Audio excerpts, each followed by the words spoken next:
Welcome back! My name is ballerscuba. This is Video Games Over Time. We are still in 1983. Today, we're going to talk about Crystal Castles. The story of Crystal Castles takes us back to Atari. We of course have talked about Atari several times before.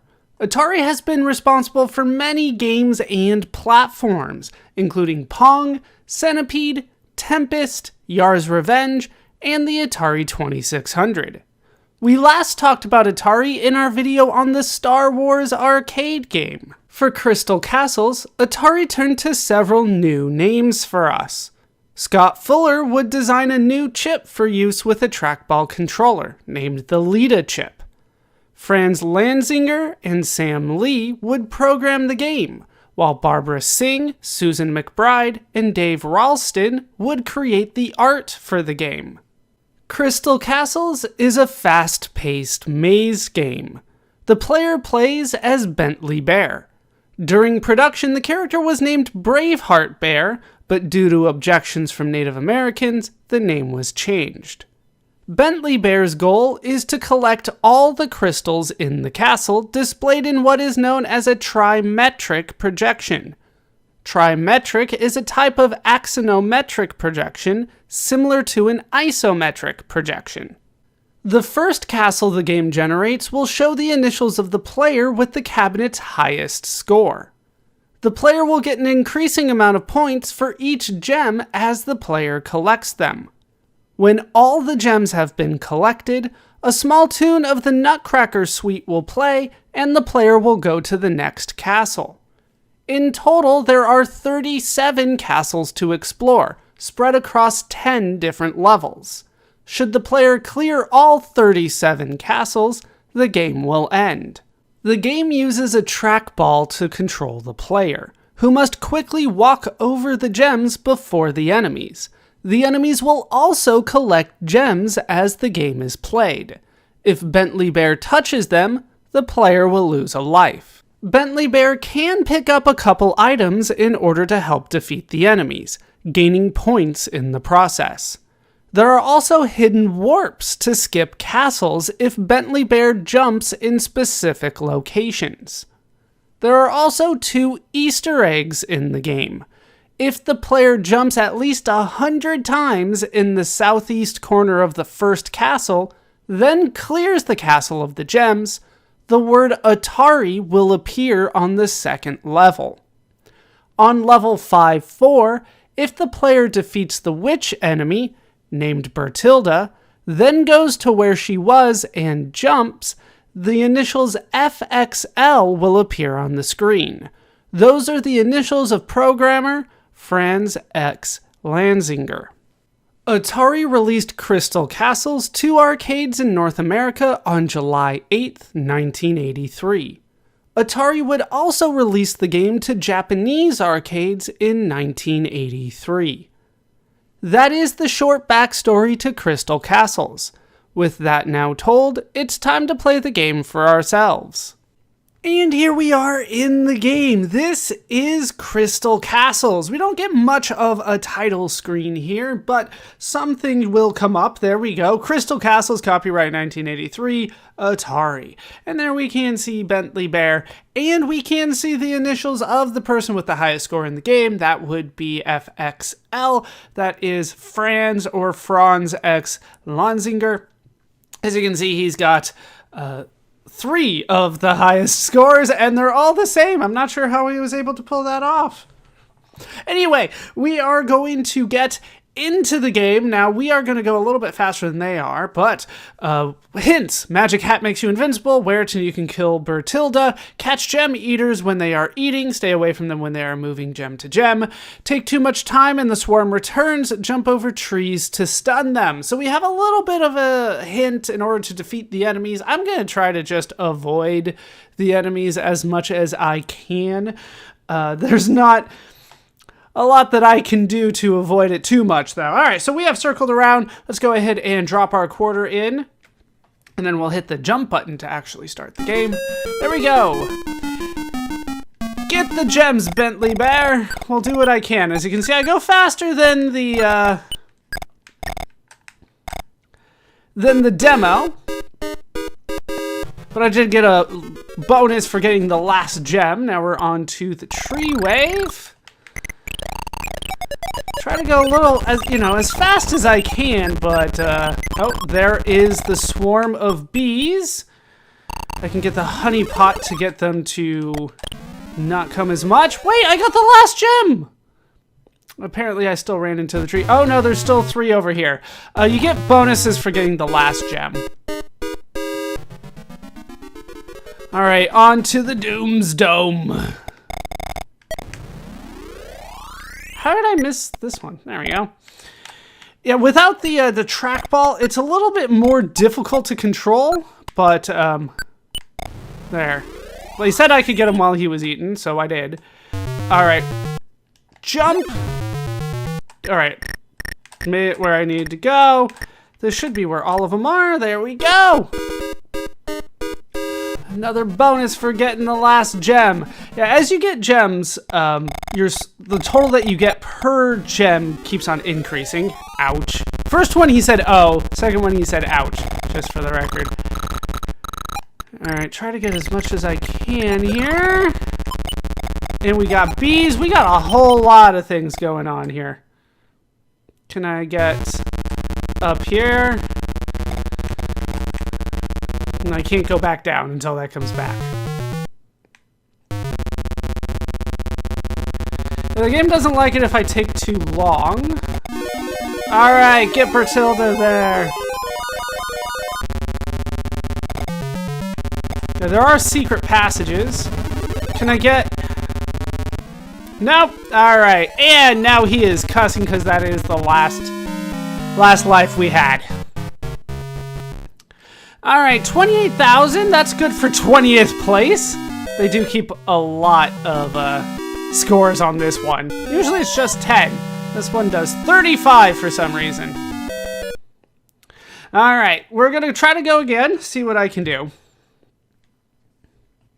Yeah, there's a little bit of loading when I do things, but we'll do what we can again. Yeah, each gem that I pick up, the points that I get for it increase as I keep picking them up. Yeah, I'm not particularly good at this game. I think that the trackball does make this easier once you get used to the trackball controls, which of course I don't have. Alright, get the honey, then... No! I didn't want to go up that way. Alright, there. It is a little difficult to control because it's so fast. And if you miss your exit, you're just kind of screwed for a little bit. Alright, there.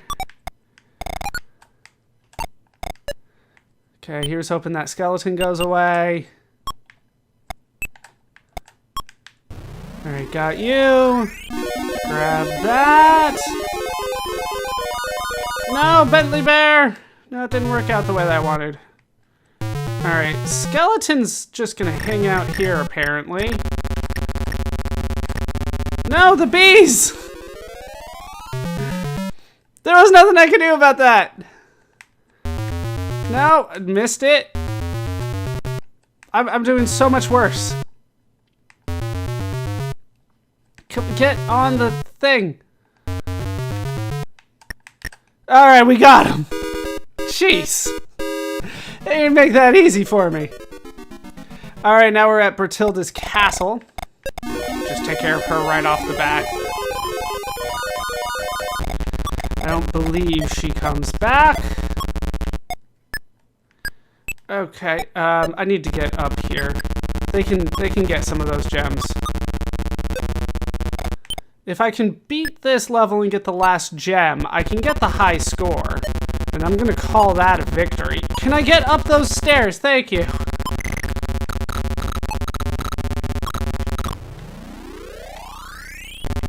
Okay. No. No. Get on the thing when the bees are not there. The bees chase me from what I remember.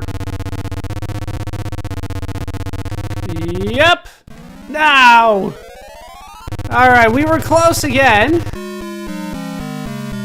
But I just couldn't get past those bees. I need to get, like, the hat and go over there. Now I'm in 38th place. They have way too many here. And they just remembered my initials. How nice of them. Alright, we'll try this again. I don't know if I'm going to be able to do too much better than what you're seeing now. Come on, Bentley Bear, get the gems. No, okay. I was holding left. I don't know how I died there. Also, what are with your shoes?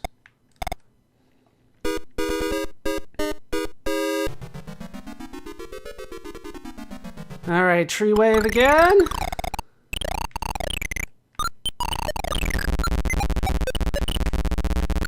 Come on, Bentley Bear.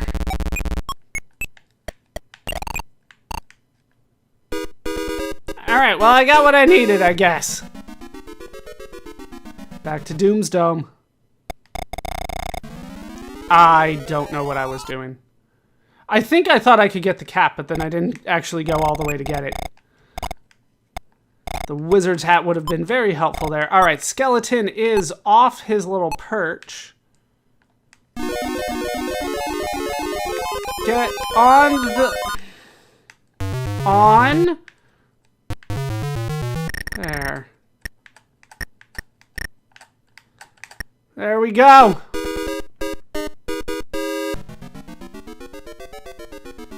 On to Bertilda's castle. Let's just take out Bertilda to start. And then we will get these because that has been very difficult for me. Okay. Then that. And once again, if I can get the last gem, then I will win. I want to go back up this way. Alright, I got the last gem. Oh, we're still not there. I thought it was going to be enough. And we beat the first level. So now we're on to level 2, hidden ramp.